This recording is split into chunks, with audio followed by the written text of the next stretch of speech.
السلام عليكم ورحمة الله وبركاته. ازيكم يا حبايبي في كل مكان، عاملين ايه؟ يا رب تكونوا بخير وبصحة وعافية. النهاردة هنعمل مع بعض جلاش مسكر اهو. زي ما انتوا شايفين احنا دهنا الصينية من تحت سمنة، اي سمنة، سمنة بلدي اللي عنده سمنة بلدي، اللي عنده اي نوع سمنة يعني. بنسيحها كده هندهن الصينية ونحط كل ورقتين تلاتة كده، هنرش رشة بسيطة بالمعلقة كده، وهندهنها بالفرشة زي ما انتوا شايفين اهو. حاجة سهلة وسريعة وارخص ما تشتريها من بره. انت بتشتري القطعة دلوقتي بجنيه، مش بتبقى فيها، بتبقى زي المثلث صغير، مش يكفي حاجة. فانت دلوقتي دي نص كيلو جلاش، عمل صينية كبيرة اهو. وطبعا في البيت والولاد حبوا خالص وجربوه ان شاء الله، مش باخد وقت في السوا ولا التكاليف اهو.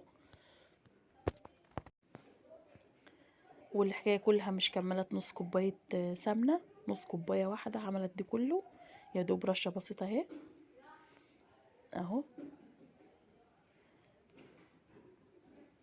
مش كل ورقة يعني، كل ورقتين تلاتة كده بتروحي دهنيها بشوية سمنة اهو. والله ما كملت حتى نص كوباية اهو. دلوقتي انا برش دي سكر بودرة، سكر بودرة. لازم نعمل السكر يبقى مطحون علشان الجلاش مش باخد سوا خالص. فنحطتيه يعني سكر عادي هيبقى مجرمش كده ومش هيبقى حلو، فلازم تطحن السكر اهو. ودلوقتي اللي انا بحطه عليه دي زبيب وجوز الهند. اي نوع، اي حاجه عندكم حطوها. يعني اللي عايز يحط سوداني يحط، اللي عايز يحط مثلا دقيق الهريسه يحط، اللي عايز الحشوه دي تبع ما انت بتحبي. فأنا كان هدايا زبيب وجوز الهند، فحطيتهم على بعض كده وحطيتهم دي الحشوة بتاعتها.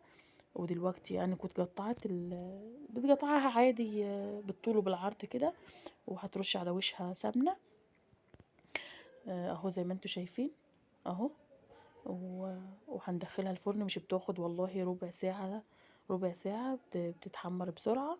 وكانت جميلة جميلة، جربوها ومش هتندموا ان شاء الله. وحاجة مسكرة وسريعة. بسم الله ما شاء الله اهو. اتحمرت والله بسرعة خالص، ربع ساعة اهو. كانت تحفة. ودلوقتي الشربات طبعا بنعمل شربات كوباية سكر وكوباية مية ونص ليمونة بنحطها عليها، ولو في شوية فانيليا بنحطها اهي. ويبقى الشربات بتاعها ولا هو جابس ولا هو يعني، يبقى حلو وسط كده. فاهو كانت جميلة جميلة خالص. بصوا شوية اهو، ويجعله بألف هنا وشفا على كل من هياكل منه. جربوها ان شاء الله مش هتندموا. كانت تحفة تحفة تحفة، وكانت جميلة خالص. ويجعله بألف هنا، مش تنسونا في الاشتراك، ومع ألف سلامة.